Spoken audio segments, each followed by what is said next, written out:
biotek itu sebenarnya seperti dokter spesialis, kayak dokter. Spesialis. Jadi emang harus tenaga ahli.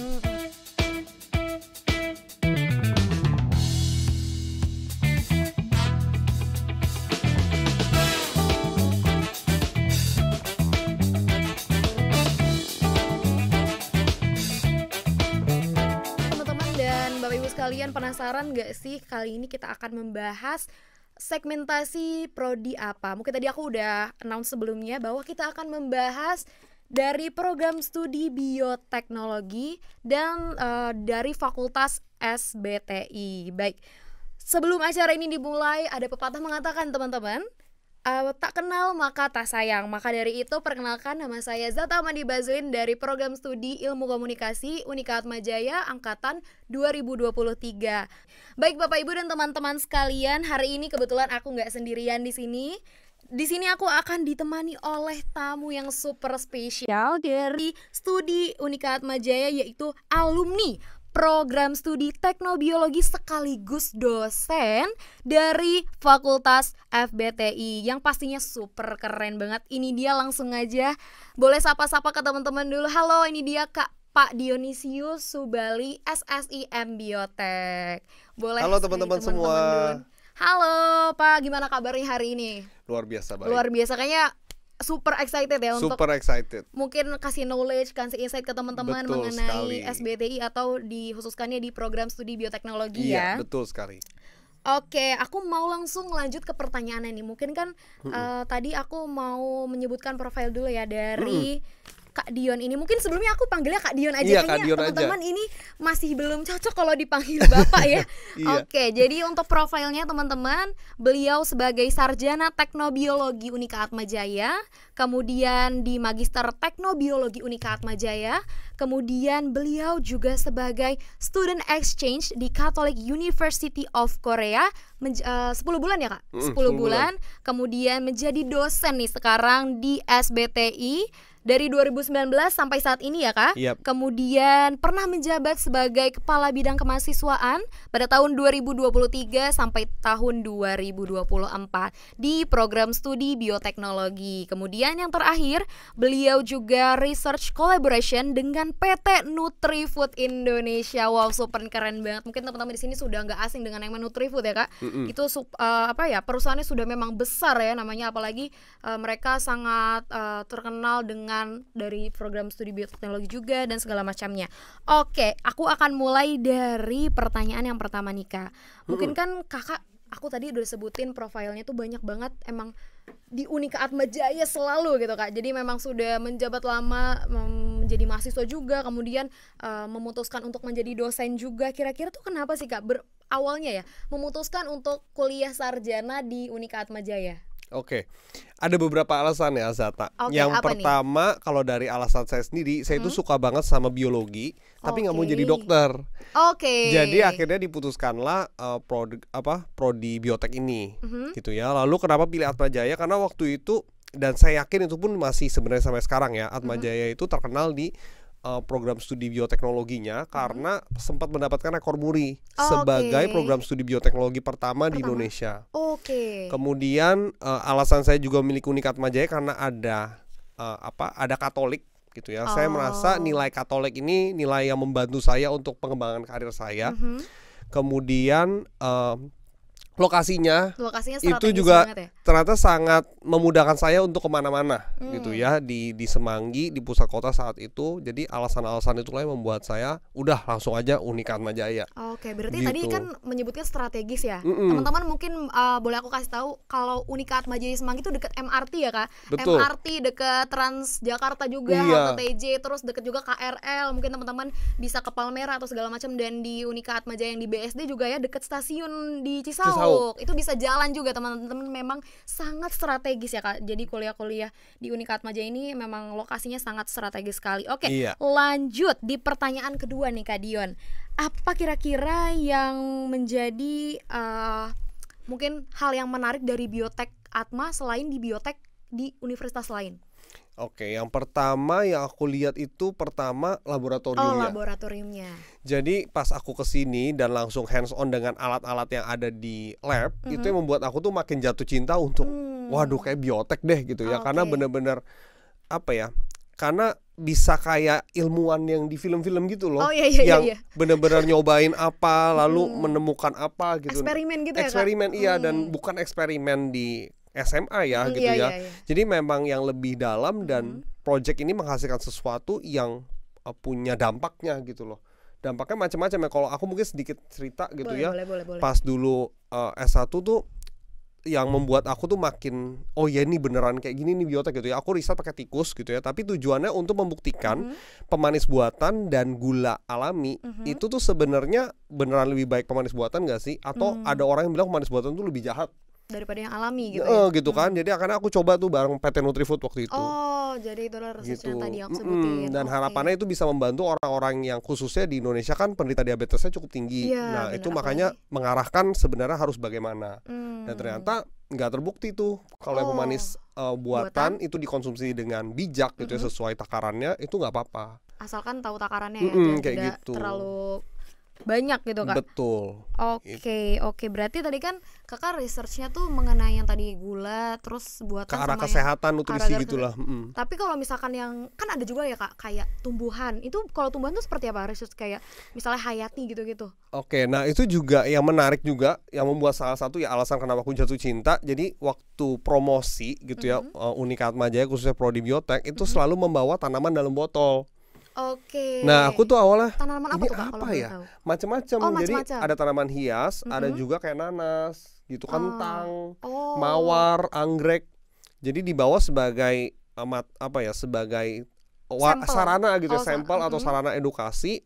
Sekaligus juga bisa souvenir. Nah, aku pernah dapat souvenirnya terus kayak, apa ya, ini kok lucu banget gitu loh. Dan ternyata itu adalah salah satu teknik namanya kultur jaringan. Oh, kultur jaringan. Soalnya oke. itu untuk memecahkan solusi terkait kondisi tanah yang sudah makin sedikit, tapi kan kita harus butuh produksi terus kan zata untuk misalnya tanaman untuk makanan gitu ya, Iya. untuk bikin bibitnya biar tetap tambah banyak. Oke, dan Gitu. bioteknologi tuh kalau nggak salah bikin apapun tuh jadi lebih sehat ya, Kak? Iya, itu Lebih- juga pasti. Iya kan? Iya, benar-benar. Oke, dan untuk pertanyaan selanjutnya nih, Kak. Kan Kakak kan tadi karirnya udah super banyak banget. Kira-kira tuh dari karir Kakak ada nggak sih kontribusi dari fakultas, Kak? Dari Fakultas Atma sendiri? Oke, nah tentunya ini sangat mempersiapkan ya, apalagi diriku memilih untuk jenjang akademisi, lalu research collaborator dengan Nutrifood itu semua membuat kakak tuh lebih siap ketika berkarir. Oh ya, nanti harus mempersiapkan berbagai materi khususnya di bidang kakak, bagaimana teknik untuk presentasi, untuk mempersiapkan riset gitu ya. Lalu risetnya ini bukan kakak riset sendiri ya, tapi riset dengan pihak luar, Iya, jadi kolaborasi gitu ya, Kak? gitu loh. Jadi kakak juga lebih bisa paham bagaimana ya riset dengan pihak perusahaan atau riset dengan pihak dari luar negeri gitu. Nah, ini juga jadi lebih membuat kakak tuh siap gitu loh di jenjang karir kakak saat ini. Mungkin aku mau tanya juga, tadi kan Kakak sempat student exchange tuh 10 bulan. Nah, di sana tuh ngapain aja, Kak? Atau yang Kakak paling ingat sampai saat ini tuh apa kira-kira? Di sana sih kakak dapat pengalaman riset ya. Jadi sekali lagi biotek ini membuka banyak banget pintu untuk riset. Riset tuh bisa untuk kerja, bisa untuk studi lanjut ya, Zata ya. Jadi memang di sana waktu itu untuk riset dan dapat tawaran sebenarnya untuk studi lanjut juga S3, namun kakak memilih berkarir jadi dosen gitu. Oke. Dan di sana topiknya itu masih sama juga sih, pakai hewan uji juga. Tapi Tikus tadi? pakai tikus juga, tapi untuk membuktikan apakah ada pengaruh negatif ketika kondisi liver kita sakit, lalu kita minum obat. Oh, oke. Nah, jadi apa ada perbedaan dari dosisnya nggak? Dan Gitu. jawabannya? Jawabannya ada kemungkinan. Ada kemungkinan. Ada kemungkinan karena memang perlu studi lebih lanjut ya. Karena oke. kalau riset tuh harus cukup panjang. Panjang, ya benar prosesnya. sekali, dan nggak langsung akan menjadi riset itu ya, Kak. Mm-mm. Oke, dan selanjutnya nih, kan pastinya ya di Unika Atmajaya itu banyak sekali fasilitas ya, Kak. Tadi laboratorium, mungkin Kakak boleh jelasin kira-kira laboratorium di Unika Atmajaya khususnya bioteknologi itu apa aja sih Kak? Ada berapa kira-kira? Mungkin teman-teman di sini kan kepo tuh ada berapa gitu. Nah, laboratorium ini banyak banget dan kalau teman-teman penasaran, teman-teman tuh bisa langsung lihat di Unika Atmajaya BSD karena memang prodi biotek ini ada di sana untuk teman-teman yang studi S1 maupun yang S2 nanti risetnya juga bisa di sana Zata. Nah, di sana itu kami punya lab untuk pengajaran, jadi lab besar, kapasitasnya itu bisa kalau satu prodi 120. Oh, satu prodi 120. Jadi ada 2 gitu ya, itu untuk yang prodi Tekpang dan prodi biotek gitu ya. Lalu ada satu lantai khusus itu untuk lab riset. Lab riset ini untuk mahasiswa tugas akhir yang harus riset dan juga untuk asisten praktikum. Nah, itu ada 2 lantai per prodi. Jadi satu lantai sendiri untuk teknologi pangan, satu lantai sendiri untuk biotek. Nah, masing-masing ada apa? Kalau di kami itu yang ciri khasnya ada laboratorium teknologi DNA. Jadi kalau teman-teman sering mendengar istilah tes DNA gitu ya. Nah, itu di biotek tuh udah umum banget gitu loh. Udah akan diajarin deh caranya gimana sih untuk menggunakan perangkat riset tes DNA gitu tuh udah familiar. Terus ada lab biokimia itu juga yang khas di kami. Jadi teman-teman yang suka kimia itu juga masih cukup cocok lah gitu loh masuk di sini. Dan yang ketiga lab mikrobiologi. Jadi mikrobiologi itu ya membahas terkait bakteri virus gitu ya. Tapi ya ke arah yang misalnya virus baik gitu bukan virus baik ya, tapi virus itu dicari untuk antibiotik alami sekarang. Soalnya kalau kita kebanyakan makan antibiotik itu kan bisa buat bukan daya tahan ya, buat resistensi bakteri. Kalau mungkin teman-teman pernah dengar gitu ya terkait istilah superbug. Jadi suatu ketika akan ada COVID lagi loh. Jadi COVID berikutnya yang nggak ada obatnya kan mengerikan banget. Nah, akhirnya dicari tahu gimana ya caranya agar ditemukan antibiotik tapi lebih lebih tidak menyebabkan resistensi tadi. Nah, jadi resiko-resikonya ya jadi biotek tuh selalu cari solusi gitu loh dari hal-hal yang ada di masyarakat, dicari solusinya apa dari risetnya itu. Nah, tadi kan Kakak sempat menyebutkan tentang COVID-19. Kira-kira kan tadi pas kan kita 2021-an ya Kak, kita kan ada pandemi yang namanya COVID-19. Kira-kira biotek itu berkontribusi apa gitu Kak dalam COVID-19? Entah pembuatan apa tuh? Obatnya kah atau gimana gitu? Nah kalau biotek itu sendiri pasti yang pertama berkontribusi adalah cara risetnya. Jadi cara riset untuk memahami virusnya ini tuh apa, lalu bagaimana cara untuk mendiagnosis orang itu kena COVID atau tidak. Nah itu sebenarnya prinsip dari biotek ini sendiri. Gitu diajarin tuh tadi di laboratorium teknologi DNA tadi. Gitu. Terus pengembangan vaksin, nah itu juga sebenarnya perusahaan vaksin COVID itu juga ya mengembangkannya ya si perusahaan biotek sebenarnya gitu ya. Jadi itu juga dipelajari di prodi biotek.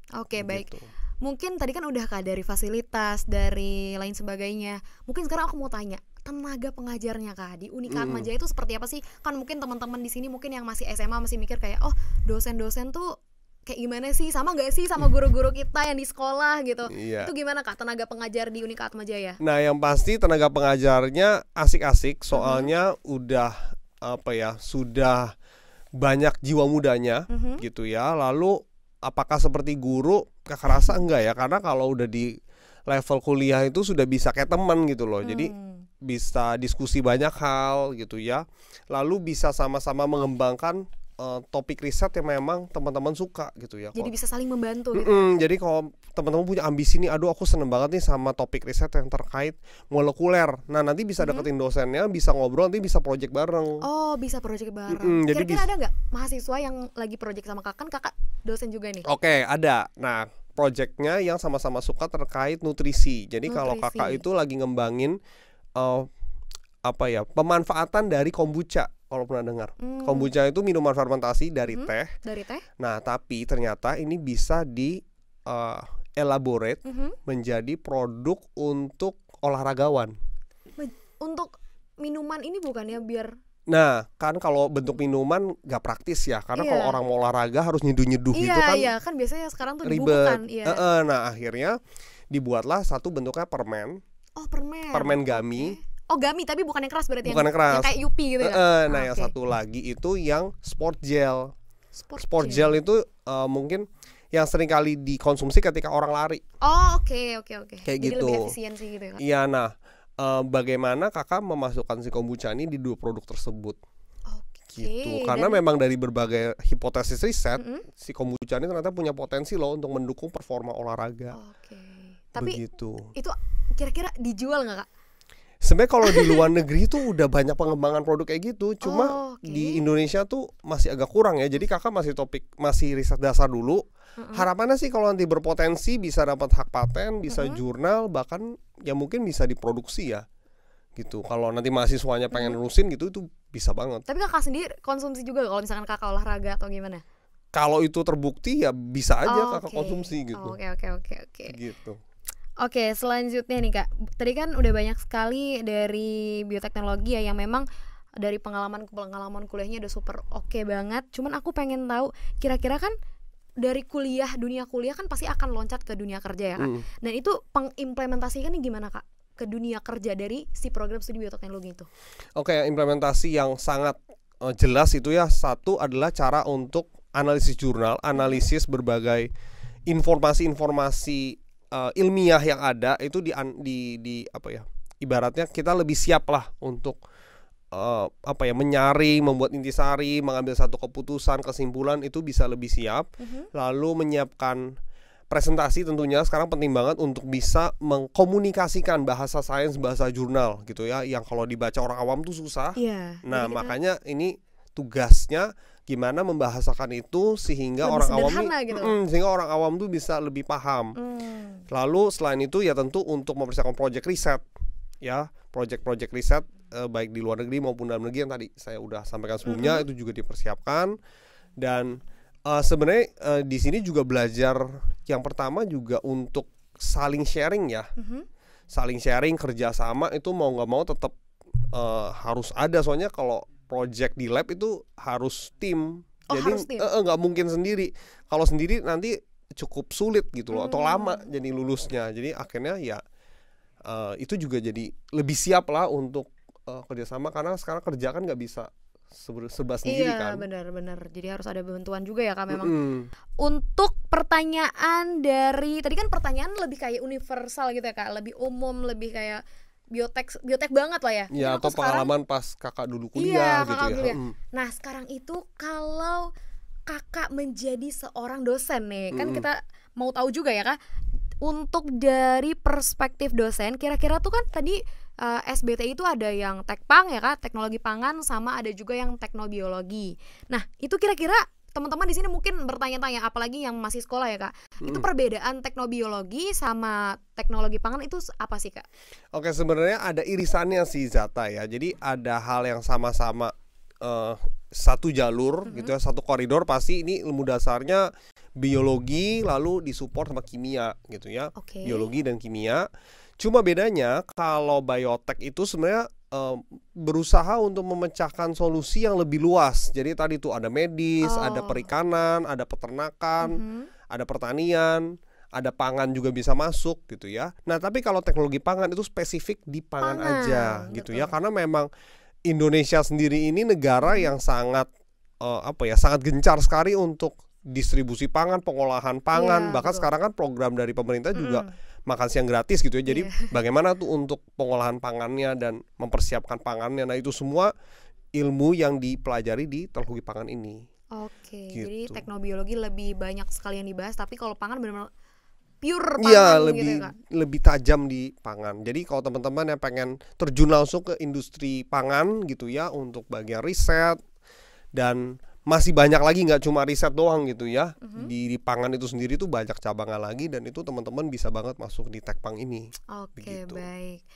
Mungkin teman-teman di sini kan taunya Pak, mungkin di sini ada alumni dari Unika Atmajaya. Misalkan dulu ada yang kan fakultasnya masih dipisah ya Kak, bioteknologi sama teknik. Nah, sekarang kan disatuin ya teman-teman, jadi SBTI. Kira-kira tuh itu kenapa sih Kak? Kira-kira kenapa dari si kedua fakultas tersebut disatukan menjadi fakultas yang bernama SBTI? Kira-kira mungkin teman-teman mau tahu ceritanya nih. Oke, ceritanya itu karena Atmajaya itu baru dapat award ya, PTS nomor 1 yang paling muda dapat kerja. Lulus dapat kerja, betul. Nah tentu Atmajaya pengen dong mempertahankan ini. Bagaimana ya caranya biar tahun-tahun berikutnya alumninya bisa lebih gampang lagi dapat kerja, gitu loh. Nah, salah satunya yang dilihat adalah sisi kolaborasi, lalu sisi adaptif, apalagi sekarang serba teknologi, gitu ya, AI udah ada di mana-mana. Nah, ini yang membuat Atmajaya tuh merasa terpanggil untuk, wah ini harus segera dipersiapkan nih. Nah, salah satu caranya adalah dengan membentuk fakultas baru, yaitu peleburan Fakultas Teknobiologi dengan Fakultas Teknik menjadi Fakultas Bioscience, Teknologi dan Inovasi, atau ya tadi disebutnya FBTI. Gitu. Jadi harapannya nih makin ada kolaborasi, lalu makin hidup gitu ya, adaptasi terkait teknologinya. Jadi riset-risetnya lebih adaptif dan tentunya makin keren gitu ya, berbagai inovasi dan terobosan dari dosen-dosennya. Tapi Kak, itu untuk peluncuran si fakultas SBT itu ada nggak sih Kak pro kontranya? Mungkin lebih ke kontranya Kak. Ada nggak dari teman-teman, mungkin dari teman-teman mahasiswa gitu, mungkin ada yang nggak terima gitu kan? Ya itu wajar lah, pasti kan ada. Kalau kita mau berubah itu pasti ada hal yang nggak nyaman, itu wajar ya. Tapi ya ketika ini bisa dilalui, saya yakin nanti kedepannya akan ada hal baik yang tak terduga yang ternyata kita bisa dapatkan dari hasil peleburan ini. Oke, baik. Jadi pastinya akan lebih baik dari yang sebelumnya. Betul, Kak. Pastinya. Walaupun memang ada beberapa kontra yang tidak sama gitu dengan apa yang kita inginkan. Baik. Tapi aku juga mau tahu nih Kak, kira-kira tuh kan tadi alumni dari teknobiologi tuh udah banyak banget pastinya ya, dari tekpang, dari teknik segala macamnya. Kira-kira alumni berdampak di SBT itu seperti apa Kak? Alumni berdampaknya teman-teman bisa lihat kalau di sini ada di slide, bisa ditampilkan slide-nya. Nah, sebenarnya alumni ada baik banget. Jadi ini tuh sudah dari sebelum melebur aja tuh udah keren gitu loh Zata. Jadi harapannya kalau nanti tuh sudah melebur, itu bisa makin keren lagi gitu ya. Kalau dicek di bagian alumni gitu ya, ini ada perprodinya aja tuh alumninya udah keren-keren. Gitu ya, teman-teman bisa cek, ada yang menjadi co-founder, ada yang jadi CEO. Kalau di slide mungkin bisa digeser. Ada nggak kayak terkenal banget gitu Kak? Mungkin udah jadi yang terkenal, public figure gitu. Mungkin sekarang banyak content creator ya. Nah, content creator yang saat ini saat ini terkenal tuh ada yang namanya Andrea Novita. Itu tinggal diketik di TikTok, itu udah banyak banget teman-teman yang tahu konten-kontennya. Aku juga tahu. Yang kan? Beliau tuh bikin keju mozzarella, terus bikin nori, gitu-gitu emang gitu. Super bagus banget sih kontennya. Mungkin tadi udah disebutkin juga kali ya, alumni-alumni berarti udah untuk alumninya. Sebenarnya kalau bisa bisa dibantu. Nah, ini ya teman-teman. Jadi kalau yang di Zoom bisa langsung lihat ya, sekilas-sekilas perprodinya, ada yang jadi CEO, co-founder, ada yang jadi Vice President Honda bahkan. Wow. Lalu ada lagi yang jadi Project Director Huawei. Ada juga yang kerja di Google, sistem informasi, lalu bisa bersama kerja di Google gitu ya. Lalu ada juga yang kerja di lab. Ada yang bidang marketing dan sangat beragam sekali. Berarti sebaran pekerjaan dari si fakultas SBT itu nggak hanya di situ-situ aja Kak? Gitu banyak banget, ada yang tadi Honda juga, bahkan yang mungkin nggak terlalu dominan dengan si teknik segala macamnya. Maksudnya kayak yang teknik biologinya kan? Iya kan, dari prodi biotek ya tentu di situ gitu kan. Tapi itu juga yang dilihat ada yang jadi wirausaha juga. Kalau teman-teman tahu ada yang dari Kak Ando namanya. Kak Ando? Ini co-founder dan CTO dari Better Nature. Jadi dia kayak punya bisnis sendiri gitu loh. Habis studi lalu punya bisnis sendiri. Itu dari biotek? Dari biotek dong, dari biotek gitu. Jadi memang ada yang bidang marketing ada, wirausaha ada, kerja di lab ada, gitu ya. Dan di berbagai lapisan karir gitu ya. Dan makin lama tentunya makin keren gitu ya, sampai ada yang jadi CEO, manager gitu. Nah mungkin di sini teman-teman jadi lebih luas lagi ya Kak pikiran. Jadi nggak hanya riset aja, nggak hanya di lab terus ya Kak. Jadi bisa menjadi CEO juga dan segala macamnya. Oke baik. Dan kira-kira nih Kak, ada nggak sih, pastinya ada ya, kolaborasi antara perusahaan dengan universitas lain? Dari perusahaan misalnya ada yang bekerja sama dengan Unika Atmajaya ataupun dari univ lain, itu kira-kira ada nggak Kak? Pasti ada dan banyak banget. Nah, teman-teman, yang terkenalnya ada Dexa, ada Nutrifood, ada Indofood, ada Wingsfood. Itu kalau yang food tuh pasti yang biotek, tekpang gitu ya. Lalu yang teknik industri, nah teman-teman juga kalau yang di slide bisa lihat ya, udah ada baik banget. Kalau disebutin satu-satu itu bisa nggak kelar-kelar gitu ya. Jadi karena emang ada banyak berbagai perusahaan dan juga bahkan universitas luar negeri, Cata. Karena Apa tuh? Universitas luar negeri kalau yang di biotek ada yang di Tokyo Jepang, ada yang di Singapura, NGS namanya. Kalau GIS ya, Genome Institute Singapura. Lalu ada lagi yang Korea. Nah, yang tadi kakak itu Catholic University of Korea. Lalu ada lagi Korea tuh ada 2 yang sekarang cukup banyak yang ikut di SIMS, satu lagi namanya Sunchunyang University. Lalu kemarin ada juga yang sekarang lagi dibuka yang ke Thailand justru. Jadi emang banyak banget hubungan relasi kerjasamanya ya ke luar negeri, karena saya melihat biotek ini prospeknya juga sangat berkembang sekali di luar negeri. Jadi makanya Atmajaya tuh gencor banget tuh buat hubungan internasionalnya.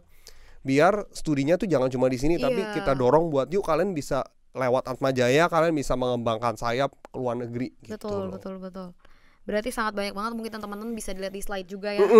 Dan aku mau bertanya soal program MBKM. Kira-kira Kak, di bioteknologi ini diwajibkan gak sih Kak? Sebenarnya itu adalah pilihan, tapi MBKM ini itu adalah program pemerintah. Sebenarnya ini menjadi haknya si mahasiswa gitu ya. Haknya apa sih? Haknya itu adalah kebebasan mahasiswa untuk memenuhi kewajiban SKS-nya, tapi nggak harus di kampus. Betul. Gitu, kewajibannya itu bisa bebas. Misalnya dia pengen kewajibannya saya mau magang di perusahaan. Jadi transfer kredit gitu ya, transfer kredit si SKS itu. Si SKS-nya itu gitu ya. Lalu bisa juga transfer kredit untuk dia ke luar negeri. Dia ke luar negeri, studi luar negeri, transfer kredit. Jadi masa studinya tetap 4 tahun gitu ya. Jadi nggak extend. Kalau dulu sebelum ada MBKM kan dia harus extend cuti, tuh. biasanya gitu kan. Gitu. Jadi malah jadi lulusnya 5 tahun. Malah gitu lebih ya, lama. lebih lama gitu. Nah kalau kira-kira ini itu dibantu nggak Kak? Dibantu banget, dibantu. Kakak waktu nih coba cerita, kakak pas student exchange ke Korea itu kira-kira ada kontribusi apa dari Atma ke kakak? Kalau dari Atma dibukanya channelnya. Jadi sudah ada channelnya, udah ada profesor yang mumpuni dan sudah ada topik risetnya. Nah teman-teman, ini sesuatu yang sebenarnya susah loh dicari. Jadi kalau kita cari sendiri topik dan profesornya itu nggak susah loh, karena harus emailin satu-satu, searching satu-satu gitu. Nah kalau Atmajaya itu sudah dipersiapkan, dipastikan univnya maksudnya layak huni gitu ya, pastinya di luar negeri, lalu profesornya juga bisa menerima dan punya dana beasiswa. Ini juga penting. Jadi Atmajaya memastikan kalau mahasiswanya nanti mau ikut MBKM atau ke sana ada nggak uang sakunya gitu loh. Itu yang dinegosiasikan. Jadi teman-teman jangan khawatir kalau udah masuk Atma bisa ke luar negeri itu bisa banget dan justru dipermudah. Nah tapi Kak, kira-kira untuk ke student exchange tuh kira-kira teman-teman Atma nih di sini akankah keluar biaya lagi Kak di luar dari biaya semesternya mereka? Atau biasanya ada biaya tambahan untuk student exchange?